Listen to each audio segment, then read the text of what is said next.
Welcome to I Had No Idea. Safe and healthy use for technology for our kids. If there's one kid that benefits from this, if there's one family that benefits from something that we talk about, then the whole thing's worth it.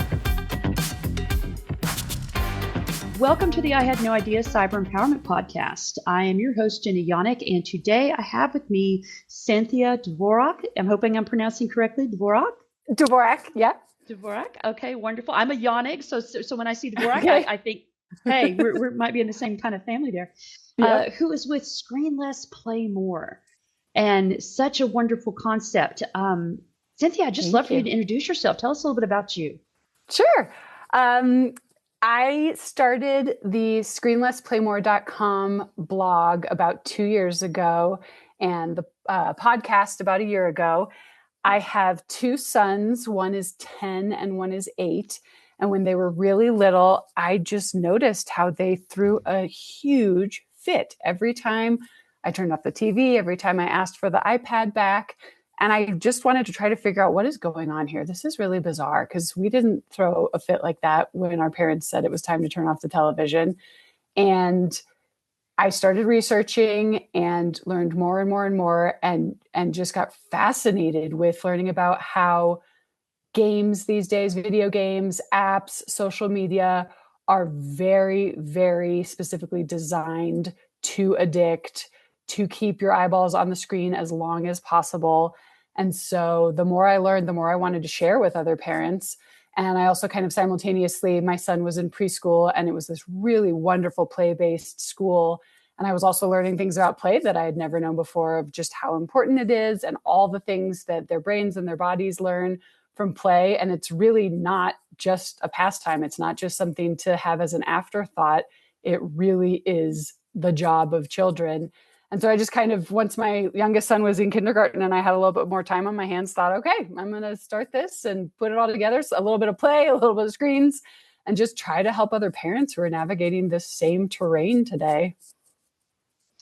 I love that. And I love the fact that what I've read and seen of Screen Less, Play More, you're not necessarily saying 100% hard note everything. It seems like it's more of a balance. What's acceptable, what's appropriate. We know so much of what our children will do as they're growing up is going to involve some degree of technology, but Definitely. How to do that in a healthy way, how to do that to have those life experiences. I love that. So as the mom of two neurodivergent boys, how did you approach your Screen Less, Play More, and how did that maybe change when you realized that one size fits all screen limit or screen interaction time didn't really apply to exceptional children or children who had neurodivergent needs? Yeah. So one of my sons has level 1 autism and ADHD, and my other son has ADHD. And from my research, I have learned that kids with neurodivergence are a little more susceptible to the addictiveness of screens and algorithms and everything. I mean, I think all kids are absolutely in danger of getting sucked in because, again, that's how they've designed this. They really want people to get addicted, especially to social media, and they really engineer that. But a lot of times neurodivergent kids are even a little bit more susceptible just based on the way their brains work and how they sometimes can get really fixated on things. And I think that may be why I was finding just such enormous blow-ups when they were little, even before I knew their diagnoses. And so some parents, it is true that some parents might say, what are you guys talking about? When I say to turn off the TV, my kids are fine. And, I think there may be a few people like that, and it's really not that big of a problem, but it is absolutely a problem for my kids and any other ADHD kids that I've known, or parents of them that I've known. It's absolutely a problem. And I just also think that for kids that have these sort of different ways of thinking and different ways of learning, it's just as important for them, if not more important, to be doing things like play and getting outside, getting exercise, taking appropriate risks while they're playing, jumping, spinning, running around, doing all these things that are going to help them. They're going to need a lot of these skills. They're going to need to figure out how to self-regulate, how to calm themselves down. And that's just not something they're going to learn by playing Fortnite or Roblox or just sitting on the TV all the time. They need real life experiences to figure this out. And so, there's a few people out there that are studying this in terms of neurodivergence, and I really appreciate it. And I think, it's affecting a lot of kids, but absolutely kind of hitting neurodivergent kids even a little harder. I will have to say to you, just in the early stages of what I'm learning, when I'm saying I have no idea about the far reaching implications, and I've partnered with several, great parent leaders is what I would say in this realm for trying to have this level of responsibility with their devices. You're actually the third mom I've talked to who has children who have Mm-hmm. neurodivergence and has a possibility of more susceptibility for that Mm-hmm. that draw into the tech world in that way. And I think there is something there to definitely have more research on for Yeah. impact for children. So I appreciate that very, very much. So when you talk about social media addicted, because you talked about how some parents may say, "Oh, I don't think it's as it doesn't Mm-hmm. happen to me." There may be folks that do, but by and large, when we talk to a lot of parents who see their children very locked in for Mm-hmm. hours and hours at a time, I think I read somewhere that people are on their phones an average of 4.8 hours a day. Yeah. It's Um, pretty crazy. that is a lot. So, what makes social media so addictive? What in your studies and learning have you found? I did an interview with a man named Richard Freed, and he is, I think, a psychologist or psychiatrist, and he wrote a book called, um, all of a sudden I'm blanking out on it, Better Than Real Life, because these companies have tried to make social media be better than real life. And he just had so much fascinating information about there's actually a class that was taught at Stanford, and it is now known in retrospect as the Facebook class because so many college students that took this class ended up creating Facebook, creating Snapchat, creating Instagram. And the man that taught this class, um, his name will come to me, BJ Fogg, I believe is his name. And he had figured out a way to just kind of use very fundamental psychology um, to just figure out how people's minds work and how to get them. Part of it is once somebody sees the app for the very first time and gets a little bit interested, you constantly, I guess, like you ping them or you trying to think of the exact word, but you're just always giving them just like a little nudge, a little reminder to come back. So when Facebook first started, they would always send you an email saying somebody tagged your photo. Well, they know in psychology that's going to drive us crazy. Like somebody put a photo of me up on the internet for everyone to see. I got to see what that photo is. I got to see if I look stupid. I got to see if I look good. So there's a reason why they did not include that photo in the email they sent to you. They didn't really want you to see the photo. They wanted your brain to just think, oh my gosh, I can't do another thing until I click on this and get to Facebook and find out what the photo was that was posted of me. So things like that would bring people back onto the platform. And then once you're on the platform, they do all sorts of things. It's really the basics of a slot machine. So they don't give you the same thing all the time. They don't give you things that you can anticipate. It's that sort of, cherry bar. Oh shoot, I almost won. It's called Wow. this like near miss phenomenon. And so they do this in social media as well as modern day video games. So you're scrolling through and the algorithm has figured out by what you've clicked on and by what you've searched for things that you're interested in. So it's serving you up things that you're interested in, but then, it's just constantly giving you just a taste of something that they know you would like. And then, maybe some other stuff that they aren't sure if you would like it. They're kind of testing it out to tweak the algorithm.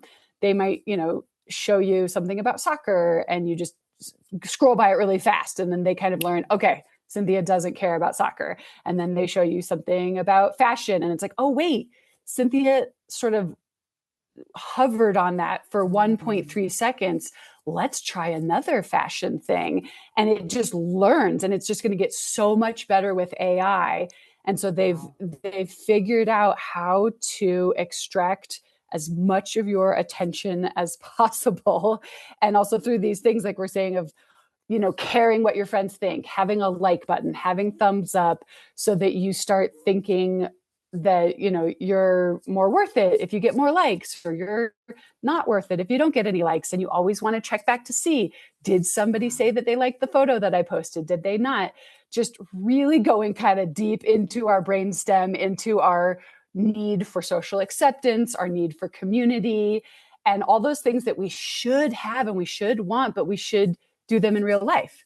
We should see the facial expressions of a friend when we say something mean, so we realize, oh no, I shouldn't have said that. Oh, I just hurt her feelings.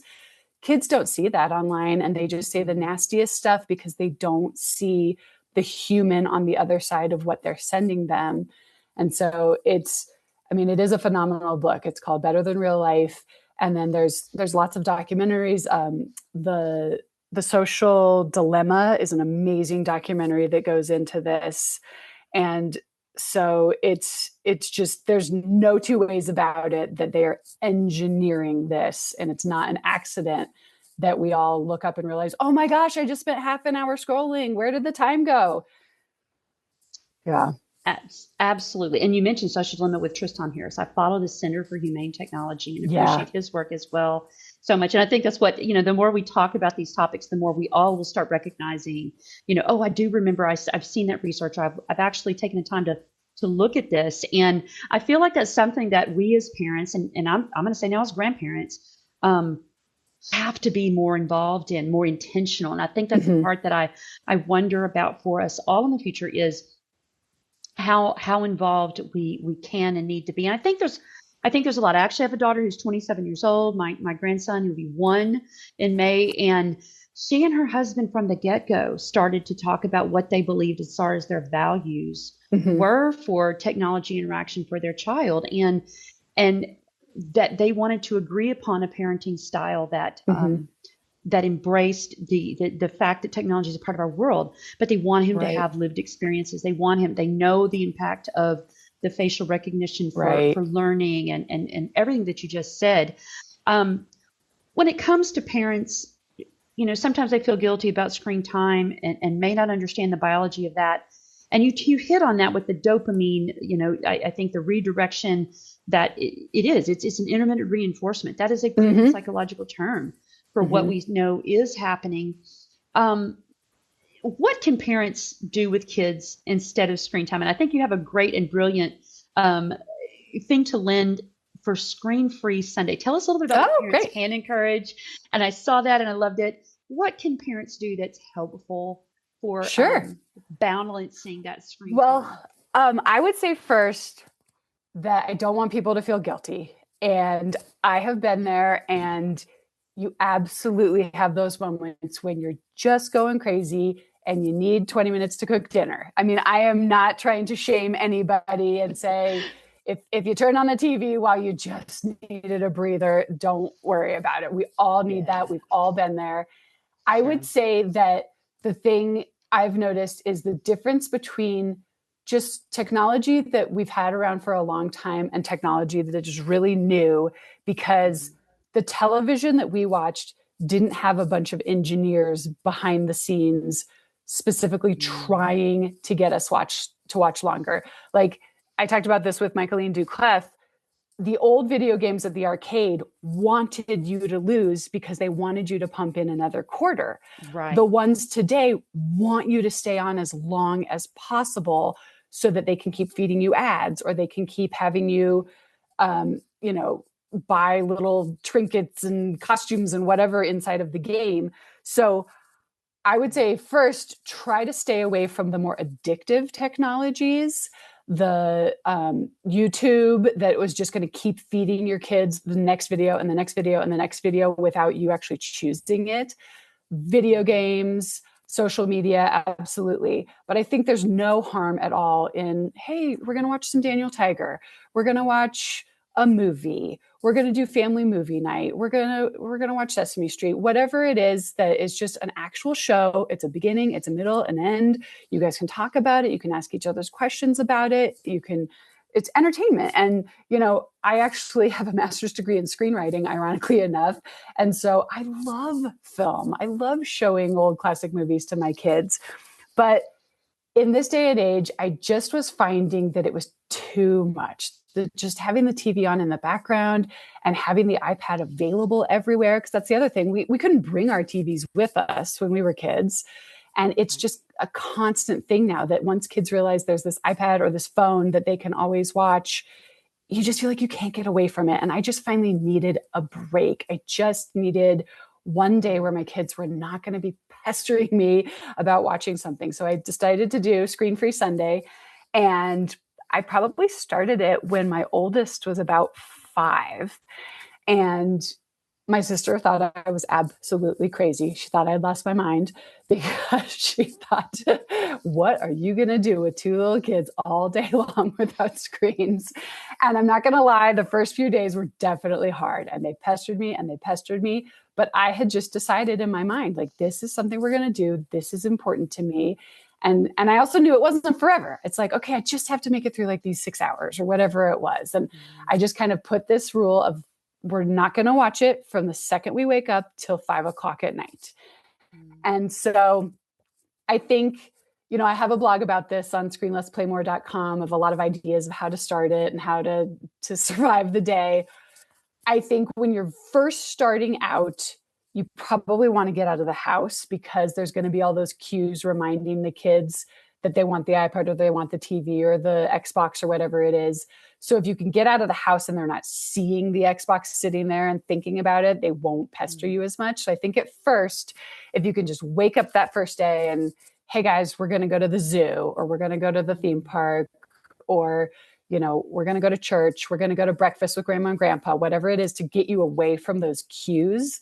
Because I find then once we're out and about, my kids are so interested in what's going on, it doesn't even occur to them to ask about technology because they're just having fun in the real world. And so personally, I find it easier to just be out and about. But if somebody, if it's too hot or too cold or too expensive to do that for you, then maybe go in the backyard, something like that. And I do think at first, if your kids are not used to just independent play, you are going to have to do a little bit of leading them and guiding them. You are going to have to just set out the board game and just start playing it. You don't say, would you guys like to play a board game? No, that sounds boring. I find if it's already set out, like they wake up in the morning and Monopoly is already on the table, they'll start playing it. But if I ask if they want to, no way, that sounds terrible.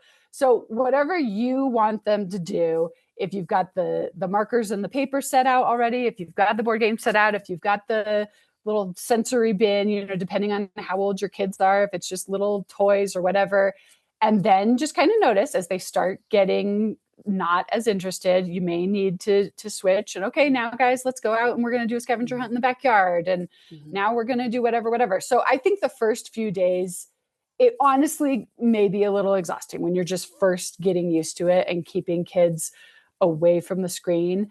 And you can just keep saying, like, it's only till 5 o'clock. Don't worry. We've just got 3 more hours. We've just got, my kids, the first few days, it was, what time is it? What time is it? Because they knew 5 o'clock was the end. But really, it's been years now. They don't ever ask for screens on Sunday. They know what the answer is going to be. They don't even ask what time is it anymore. And I think they actually really enjoy it now. Yeah. And we've done it long enough that they have learned how to play on their own. We can wake up and they just go and pull out a book on their own, or they start wrestling each other, or they start some sort of make-believe activity or whatever. And it absolutely took a while and it took some getting used to, but they do it gladly now. And it's just this wonderful reset every week where we can play with the toys that we bought that are collecting dust ever since Christmas. We can, just come up with fun things and make memories because we're not Mm, going to remember all those hours that no, we're playing Minecraft. We're going no, to remember the no. picnics and the tennis Yes. games and, whatever else is real. That is So, wonderful. That's what I can share that with you. Like I said, when my kids were younger, and they're millennials, so they are kind of at the cusp, the top of the batting order for Gen Zs. And their social media came when they were about sixth grade, and I share stories about some learning experiences myself. I mean, that's 2012, so it was just kind of hitting things. mhm, My husband and I, we didn't know what we do now, mhm. for kids, and certainly not what And you nobody have did, learned. No, we were all learning, and that's one of the reasons why I go it. Had no idea, and from the frame of generationally, we had nothing. You just said it. We have nothing to compare this to in our Yeah. own experiences. So we were learning right alongside of our kids with social media. Now with AI, we have a little bit of wherewithal about it, and it's going to be on a whole other scale. But we would take our kids camping. We would get our kids Mhm. outside. My husband literally got a Verizon map at that time, and he found places in Texas that had no cell phone connection. He That's goes, we're a funny. family. We're all together. The people we need are in the car. We're going to go here. And if you have to get cell service, you've got to climb a mile up the hill. That's great. That's the deal here. And we thought the same thing, Cynthia. We thought, oh my gosh, our kids are going to kill us. All their friends are they're missing out. The FOMO. Over time, they loved it. And now they Mhm, ask about it, and they are talking about having that same kind of value system of we want our technology, but we're not going to let it run our lives. We're not going to let it mhm. take memories away from us, Yeah. because that's, and we didn't know we were instilling that in them. But I 100% advocate and support everything that you just said. Um, Even if in the beginning stages it's a little rocky because you're changing a behavior up that Yeah. folks are used to, the little ones are used to. Wow, that's great insights for us. I think wonderful So things it's, for if our people start parents. it when their kids are really, really little, that's way easier. Right, right, So don't right. even, please, You're if gonna you get a have fight at 12 years old. yeah, if you have a 1-year-old, please don't get them an iPad, please. Well, the Like American Pediatrics says before 2 years old, there should not be screen time, save a FaceTime with a grandparent or someone. Of yeah, course, I'm a grandparent advocate, but there is research on that. Before 2 years old, shouldn't have an iPad or screens at all. yeah. And I think, it depends on everybody's situation. I think if you Sure. can, if you really need to make dinner, Yeah. maybe you can make a little area where they're safe and they can't get out of, and they've just got like 20 stuffed animals or, Yeah. whatever toy they like the most. Kind of think to yourself, what is it that I like have to drag them away from? Is it Legos? Is Mhm. it stuffed animals? Is it coloring? Whatever it is, see if you can make a little playpen or a little area or whatever. But I get it. There's times when you can't. Like I remember my husband used to work on weekends, and I had a brand new baby, and my other son was 2.5. And I just knew that while I was nursing for an hour, there's no way he was going to keep himself entertained playing with toys. And I felt like I was very locked into this chair and I wouldn't be able to chase him around or know where he was. And I wanted to make sure that he was Mhm. safe. And so I would give him the iPad. I'd have him go sit in his bedroom and I'd be in the other bedroom, and I had like the baby monitor. So I was actually like, spying on him and just making sure, okay, is he still sitting in the chair? Is he still watching the iPad? And I don't think that that's, there's nothing wrong with that if you just have to, like, there's some Yeah. times when if you're being a single parent for the moment, you have to make some exceptions. Now the catch is I would try really hard the whole rest of the day not to use screen time, so that it was just that 1 hour when I was nursing in the evening, and then it was like a treat for him and he really loved it. But Ah. I also would advise people, then just show them a show. It does not need to be a Mhm. game. It doesn't need to be something where they're touching the screen or interactive, Yeah. because that's what's addictive, is once they're interacting with the Yeah. screen Yeah. and they're getting that dopamine loop from, oh, I just got a prize. Oh, I just got a prize. Oh, this changed color. Oh, there was a Mhm. ding. There was a music. Just set them up with some sort Yeah. of show that they like, some PBS thing or a movie or whatever. Yeah. And great. That's there's nothing Yeah. wrong with that. We all need a crutch every once in a while. Yeah. I actually found an old cartoon series. There's a channel somewhere that has Bugs Bunny on it. And Funny. my daughter was saying, I think we're going to start out on that level for screens Hmm. to get, things that, and I go, gosh, boy, people might dissect the old Bugs Bunny cartoons and go, God, what kind of things were in those things? But Yeah. she said, I get what you're saying. There's a need for something that can fill that space, but the human interaction, the play. Like you focus on play so much in your work with Screenless Play More. You mentioned so many great things already. Um, I hope that that is something that we all can, and it does. It takes so much more, don't you think, for people to have that intention because it's Mm-hmm. so easy to have the iPad do the Yeah. babysitting because it takes that time up and the parent gets to breathe and they deserve that. They really do. You hope everyone has access to support for how hard it is to be a parent, especially Yeah. with young Yeah. children. So I I in would interject that if it's hard for somebody, if you can call another mom that has little kids and have her yeah. come over and the kids play together and you have somebody to talk to, Oh yeah. or if, I'm finding now that my kids are a little bit older, inviting friends over, it actually does give me a break because they play with their friends and they're not constantly saying, Mom, throw the ball with me, throw the ball with me. Yeah. So it's like, Yeah. if you can invite other people into the situation, then they're going to go off and play with their friend. And then you do have a quick little break and you didn't Right. have to lean on screen time. But anyway, sorry Absolutely. for interjecting. Absolutely. No, that's a smart thing to say because it takes strategies. And sometimes it's not Yeah. always natural to think of ways to do something that's going to be too easy, to counteract something that's too easy. So the next couple of things that I kind of want to talk about because and we, kind of explored these topics a little bit earlier is tell me about the threats that you are aware of that are online and then a partner to that follow up is what do parents need to know about AI? And Okay. what things are you seeing in your work already about them? Well, I would say the threats that I'm aware of, Roblox is a really big one. Big concern. And Okay. a lot of people, they don't understand this because even if you sit down next to your kid and you watch them playing a Roblox game for 10 minutes, it seems so fine. The Mm, catch is what I've learned is there's a lot of predators on Roblox. So if you're wanting your kids to be on Roblox, which I do not advise, but absolutely make sure that the chat function is off so that strangers cannot chat with them. Because what's okay. happening is strangers are chatting and saying, I'm a 9-year-old too. I go to your school. And then, whether they're 9 or 13 or 15 or whatever, then either they're not really a 9-year-old, they're a 50-year-old man who's a predator, and they get them into conversations that become very inappropriate, or they even will ask them to move the conversation onto something like Snapchat where the conversations will disappear, and then that predator has no record of what they said or what they did. So I really think there's no reason to have the chat function on, because if your kid is playing with a friend, then fine. If they really want to talk to them for some reason, have them call the friend on your cell phone or something if they want their friend to be on speakerphone while they're playing or something like that, but just Mm-hmm. don't even have the chat function on. But the Mm-hmm. catch is also Roblox doesn't make any of their own games. They just put Right. other people's games on their platform, and they get so many every day that they can't possibly go through every single one of them and vet them completely. So they have people that they play them for a couple of minutes and they think, okay, this looks fine. But then some people who have bad intentions will put quote unquote Easter eggs in these games. And so your kid might be playing something where it's like a game where they're shopping at the mall and they're picking out outfits.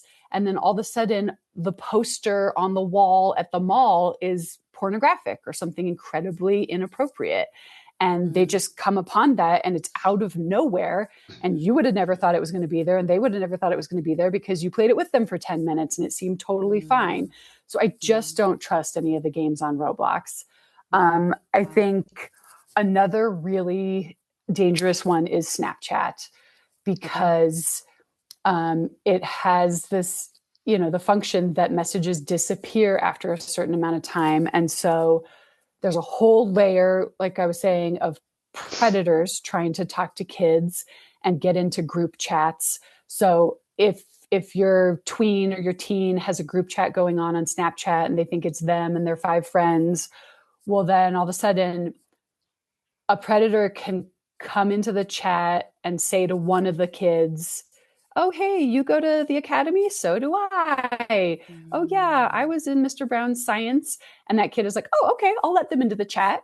And so then all of a sudden, this predator is part of your chat. And then your kid is like, oh, I don't recognize that number. Oh, that's okay. Darcy let him in. She must know who he is. And so then all of a Mm, sudden there's a predator in your kid's chat and nobody knows it. Or, the other part is that even if it is a chat between your kids and their actual friends, mm, sometimes it can turn nasty because, like we were saying, they're not seeing the facial expressions when they say right. something. They don't realize that hurt their friend's feelings, or that they're Mm, asking a question that makes their friend feel really uncomfortable. And so it's pretty prime for bullying. And also, because messages disappear, kids will say things that they would never say in person or they would never say on email because they know that there's going to mm, be no mm, record of it. There's mm, also Snap Map, which shows your location. And so that can be misused by predators or stalkers, but also in just a really banal way. Like if your daughter didn't get invited to the birthday party and suddenly she sees that 7 of her friends are are at all in Dairy one Queen place. without her, yeah, Yeah. that really just Wow. compounds all of these hard feelings in middle school that were already there. And it just makes them so much worse. Right. Um, so like those are the main ones. I mean, I think some of the problems also on things like TikTok and Instagram are that they just so quickly can show your kids inappropriate things. I personally, um, well, I guess it was Snapchat that I made a fake account and said I was a 15-year-old girl and I just wanted to see what happened, because Snapchat has a section of it that's very similar to Instagram and TikTok where you can just scroll through and it's just a never-ending stream of videos. Hmm. And I didn't give it any input whatsoever. I didn't like anything. I didn't click on anything. I just wanted to see what happened. And, it started out showing me things about shopping and, just a couple like pretty normal, boring things. And it was, I think, less than 15 minutes before it just started showing me things that just, they made me uncomfortable as a 47-year-old. It just, Oh my it gosh. was people, girls being just very sexy in the way they were talking or the way they were dressed. It was like very, very just weird. Like there was one where it was like a bunch of people and they were skinning a muskrat. I mean, just bizarre. Wow. And so I just Wow. thought to myself, what if I were 11 years old? Like this stuff would be making me very uncomfortable and I wouldn't really know where to put this stuff in my brain. And then Mm. it was also things about like, this is how you treat a girl. Just throw them against the wall and kiss them. They say they're never going to tell you that they want it, but that's what they want. And I just thought, oh my gosh, if I'm a That just 13-year-old sounds year old horribly. It's girl, like an instructional thing to try to normalize a behavior that's yes. totally unacceptable. And I think it's just scary because some young kids are going to think, oh, is that, Is that what oh, I'm okay, supposed to that's what we're do? doing these days. Like they just don't have Wow. any context for realizing how inappropriate that is. And they're like, well, it's on here. It must be true. Or, it just gets so weird so fast. And then I was able to, I always thought to myself, well, come on, how do kids find porn? Like, how do kids just happen upon it? But really, like some of these women that it was showing me just videos of them like acting kind of sexy and they were fully clothed, but I realized that if I clicked on their name and their profile, that the very next click was going to take me to OnlyFans, which is a site where Oh, people wow. can Yeah. pay for very pornographic Wow. material. And I have a feeling that most parents do not like that their kids are one click away from that when most kids are not looking for this. They just wanted to scroll some funny skateboarding videos. I agree with that. And when I talk to kids, I really try to impress upon them that they are not bad kids, that there are trap Mm-hmm. doors that they don't know about, that they're not, to take content to a now I say trusted human adult. When I first started presenting to children about safety and technology, I would say, you need to talk to a trusted adult. And now I'm saying you have to talk to a trusted human adult. And we would go over the Absolutely. things that made a person a trusted human adult. And sometimes I would have to include that is someone who would never touch or harm you or do inappropriate things to you, because we know that some of the manipulation that happens with youth tries to mimic what a Mm-hmm. trusted person would do. And it's so hard because they are Right. innocent children. They don't know this. And you hit on one of the things that I have seen in the documentary Childhood 2.0. There's a Bark documentary that talks about how fast a profile of a youth that is put on Instagram or put out there, the profile name and picture, if it is a young person, the algorithm almost calculates now to send that content to Yeah. them. It's not like you just said, they're not bad kids who just go out to find it. It's finding them now and coming to them. Absolutely. Yeah. So we talk about too, just if kids play those games, if kids are on, a Discord, because I understand Discord can have a lot of heavy traffic with, individuals, as well as Roblox, that the group Mm-hmm. that the group setting, there may or may not. I didn't know about the Easter eggs. You just, I had no idea that there were the Easter egg things. Mm-hmm. You just sent that to me. But Mm-hmm. going into the individual chat is where it seems that a lot of the grooming takes place, out of the sight Yeah. of other people, where there's, that isolated environment, and the psychological impacts for what a child will go through are Yeah. extremely concerning there. I mean, I So think I think to say, like, absolutely do not chat with anybody that you don't know in real life. So if you wow. know for sure it's your best friend Addison, great. But Hmm. if things start getting weird with Addison, just log off, like Yeah. maybe it isn't really her, or maybe, it's Someone getting hacked her into some account. area. Right. Or even maybe your friend is saying things that are making you uncomfortable. You don't have to Sure. keep chatting. You can always log That's off, right. but absolutely don't just, I mean, because they suggest people to you all the time too. It's like, you would probably Right. like so and so. Don't ever do a friend request of somebody that they suggest to you, or someone that you have not really met in your real life and know to be a safe person to chat with. Right. Do you feel like, Cynthia, we're not collectively, obviously, teaching our kids enough about discernment and saying you have the ability to say no. You have the ability to Yeah. block someone who's being unkind or mean to you. You don't have to keep listening to someone, or you don't have to do these things. I Yeah. worry so much because of how much they want to be viral, or they want to, have the thousands amount of friends, which Hmm. I really hate. I wish Facebook had an acquaintance button, right? Okay, so then we can teach them Yeah. what acquaintance is. It's not, they're not Yeah. really all Yeah. your, you don't have 6,000 friends. But I wonder, are we just not Hmm. teaching enough about discernment or the cyber empowerment piece? You can make a I think choice. so. Okay. I think That's an so. And key. I think that's really important in real life and online, that if you've never talked to your kids about what is and what isn't appropriate, there's no way Hmm. for them to know. So, I mean, this is this is a little forward and graphic, but I specifically say to my kids things like, it's not okay for somebody else to touch your private parts, because I Right. feel like it explicitly has to be said, so that if Right. there's a moment that it happens, a bell goes off in their head of like, wait, I was told that this is not okay. Mm, Because if they aren't told, how are they to know? Especially if they're somebody is not. acting really kind towards them and giving Mm, them gifts, or if it's their teacher or their uncle or their, it's just, you have to be explicit. And I think that may be uncomfortable for some parents, but it has to happen.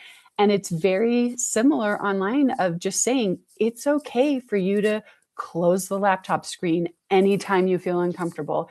It's okay hmm. for you to come and grab me and say, this was making my tummy hurt. It felt weird. I didn't like what I saw.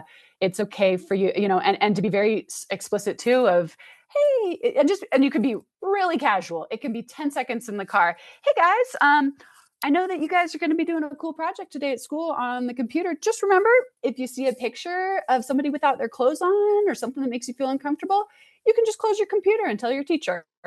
Or, if that makes you embarrassed, just close your computer and, you can tell me after school. Or just, it can take 20 seconds just so they have in their head, oh, okay.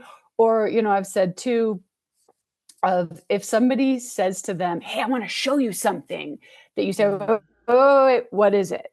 Because now with phones, you never know if some kid is going to show something really gruesome or something really sexual. And so I say, before they show it to you, just say, oh, hang on one second, what is it? And if they say, oh, it's this really cool magic trick, I saw this show last night, you got to see it. Okay, great. But if they say, oh, it's really gross, you got to see it, it's like, no, no thanks, I'm cool. Yeah. So just like Yeah. asking for a quick warning before some kid just shoves a phone in your face and Yeah. shows you something incredibly just scary or gross or whatever. So I think absolutely we can tell them, like, you are in charge of your body, you are in charge of your Mm. brain, you are in charge Mm-hmm. of what you see, and you can Mm-hmm. always walk away, you can always press the power button, and you can Mm-hmm. always come to me.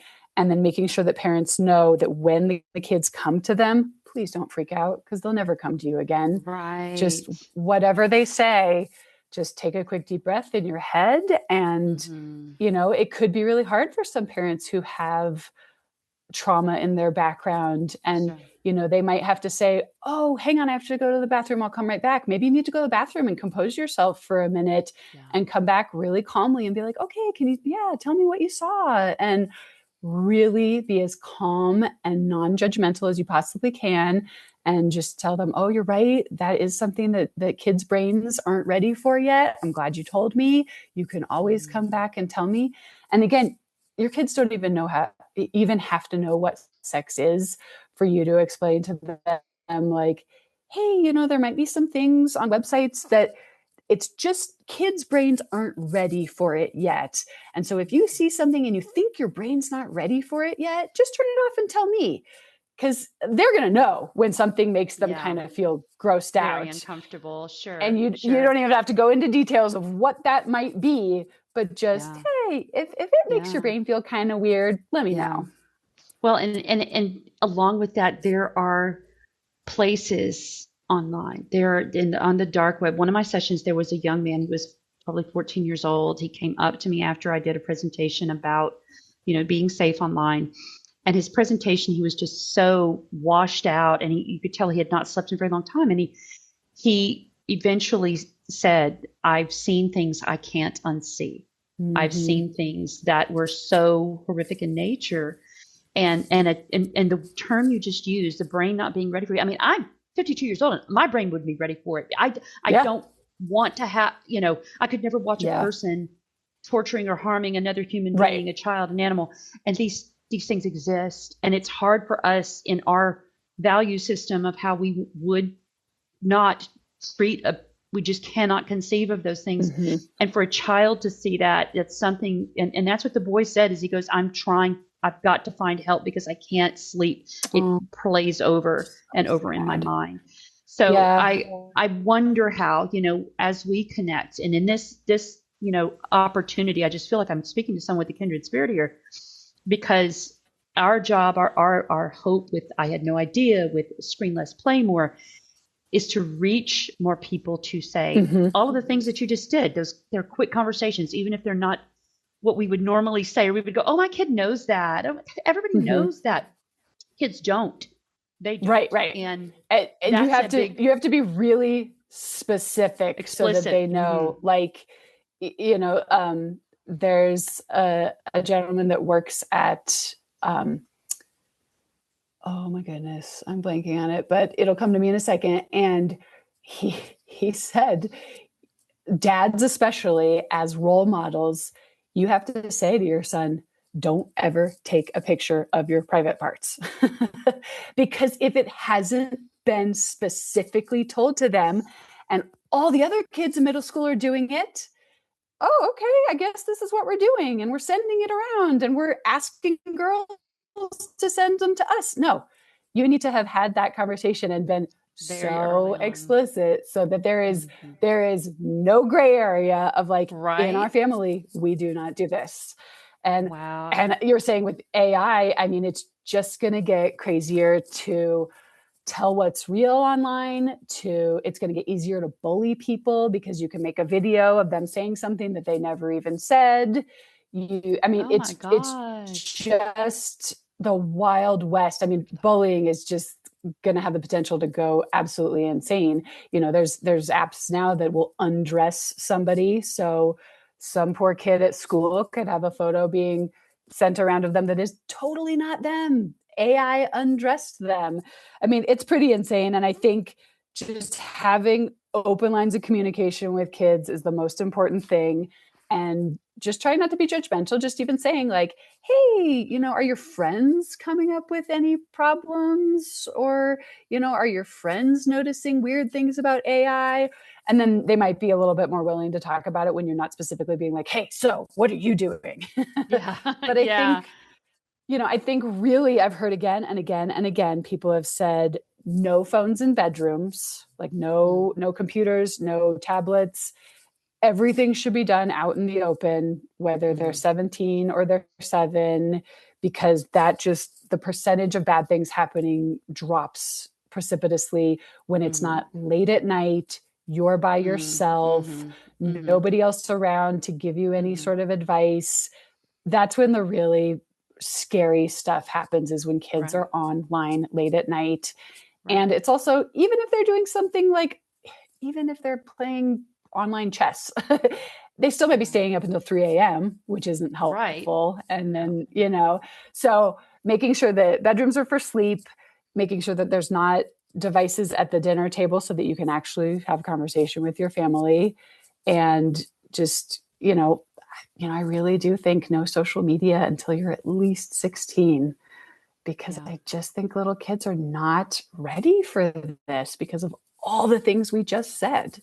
Sure. And I also think it'd be great if when your kid first gets a phone, to do a lot of time sitting right next to them, and maybe you're on your phone and they're on their phone, but you're actually kind of keeping an eyeball on theirs. Mhm, And maybe you're mhm, saying, oh, that was funny, what do you think is funny about that? Or just engage in some sort mhm, of conversation so that you can have at least an inkling of what sort of stuff they're doing. And if you might be able to see their feed that they're looking at, and you could say, oh, that was kind of creepy, how did that make you feel? And even say, mhm.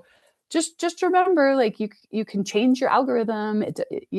Once it starts feeding you creepy stuff, let's work together to figure out how to go back into the settings and reset your algorithm so it's showing you stuff about soccer Mhm, or about skateboarding or whatever. Or mhm. saying, like, hey, just remember, if this makes you feel depressed or creeped out, you can always turn it off. Like, Yeah. just be there for them, and be a resource for them. That's awesome. And you mentioned something about when you said, because I know that there are countries that have talked about the 16-year-old social media. Mm-hmm. We know that a lot of the laws right now are saying that you legally 13 years of age, and we know many kids are getting their social media accounts set up way earlier. When I speak to high school students, I kind of impress upon them, if you have a younger brother or sister who's gotten a phone and you've helped them put Roblox or Snap or Insta or TikTok on that phone for that younger brother or sister, and your parents don't know about that, you Mm-hmm. kind of jumped in the fight with us to keep them safe, because it would not be okay if they were approached by someone, Yeah. and they've got that on there. What do you say about, because what you're really essentially talking about are values that we have as guardians, as parents, as people who are Mm-hmm. interacting. And it's a lifestyle decision now because technology is so much in our lives.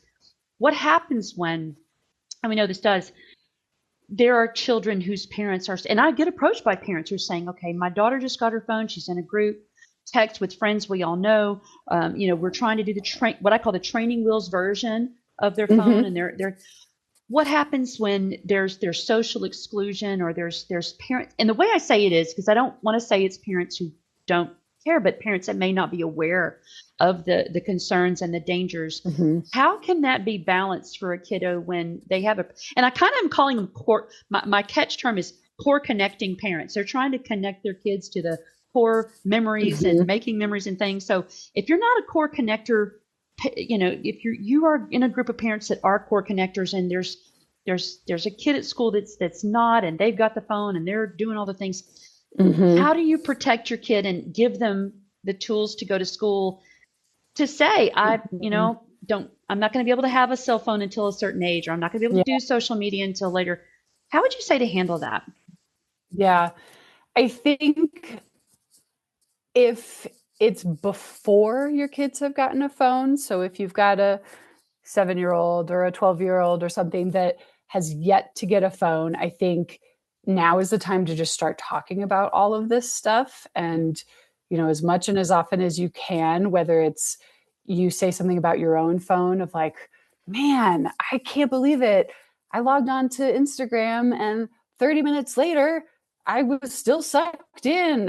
Just constantly saying things like, I can't Mm. believe how much it can suck you in. And just so that they understand that just maybe just here and there dropping little hints or little comments or say, talking about different ways to stay safe online even before they get a phone. But I think also if there's any way to have these conversations with other parents and find one or two parents that aligns with you and they Sure. agree that they really want to keep their kids safe, and honestly try to glom onto them and then plan the play dates with those kids so that like Gotcha. those are some of the core friendships that your kids are making, that they want to play with so and so and so and so because Mhm.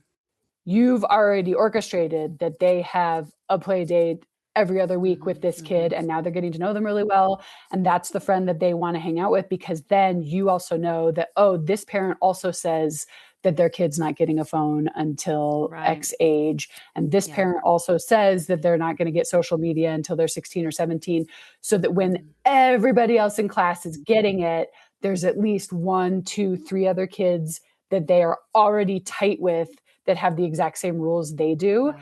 And Yeah. so then it's like, if they're sitting around bored at home and they don't get to be on Snapchat, okay, call up that friend and have them come Mhm. over and you guys play basketball. Mhm. And you guys are going to have more fun anyway than the kids that are sitting on Mhm. Snapchat. But then that at least makes them feel like they're not the completely only kid without Mhm. this stuff. Yeah. If you know that you're going to be delaying a lot longer than other families.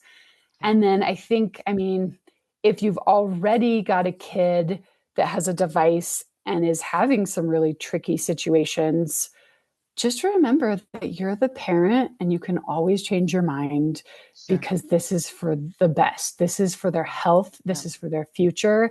And you can just have a really honest discussion. And, you can either backtrack things and say, hey, I just learned a few new things in the last couple of weeks that I didn't know before.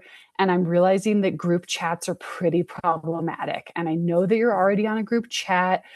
I'm going to let you keep your phone, but I need you to not do any more group chats from now on for a little Mhm. while until you get a Mhm. little bit older and we Mhm. talk about this more. Mhm. You can totally text with one friend at a time, but I need you to get off and just blame me, say my mom's a jerk and she's not going to Yeah. let me do this anymore.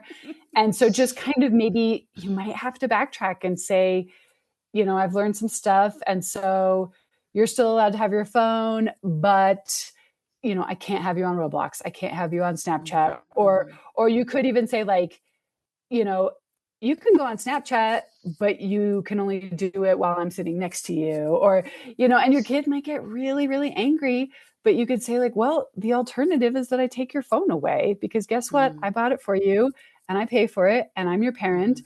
And I think Mhm. also what's important is to let them know why instead of just like, because I Mhm. said so. To Yeah. really like, Yeah. maybe you want to watch The Social Dilemma with them. Maybe you want to watch, any number of these documentaries or just really get them on your team of like, I'm not doing this to be a jerk. I'm doing this because I'm really scared because Mhm. technology is just really crazy these days. And I want you to know that here's a story of X that happened and here's a story of Y that happened. And Yeah. I really don't want that to happen to you. Right. I'm not being a meanie. I'm Mhm. making sure that you don't, It's about have some sort safety. of predator talking to you. Yeah. And Mhm. just explain to Mhm. them, because if you explain, if you've got a 14-year-old and you're saying you want to take away Snapchat and they throw a fit, maybe have a big conversation about what a predator is and why you don't Right. want them to be talking Right. to them. And that's real different than, I don't want you to have any friends, because they're going to be like, Yeah. you're Yeah. so mean. You don't want me to have a social life. And it's like, no, I would love you to have a social life. And I think then what's really important is if you're delaying or if you're taking away, that you add something in real life. You don't just expect them to sit around twiddling their thumbs while everybody else is on Snapchat. You, Mm-hmm. invite their friends over to play poker. You invite their friends over to play basketball. You become the house where everybody has a fun time in real life without their phones, or Yeah. make sure that, if they've been dying to go to the, you know, roller coaster park, great. Let's do that. Yeah. Let's do fun Yeah. in-person things. Let's invite your friend to go to the movies with us. Let's make some fun memories, but it doesn't have to be on your phone or on your iPad. Yeah. Yeah. That's why I like the term core connectors. They're core connector parents. They're parents who are saying, Mhm.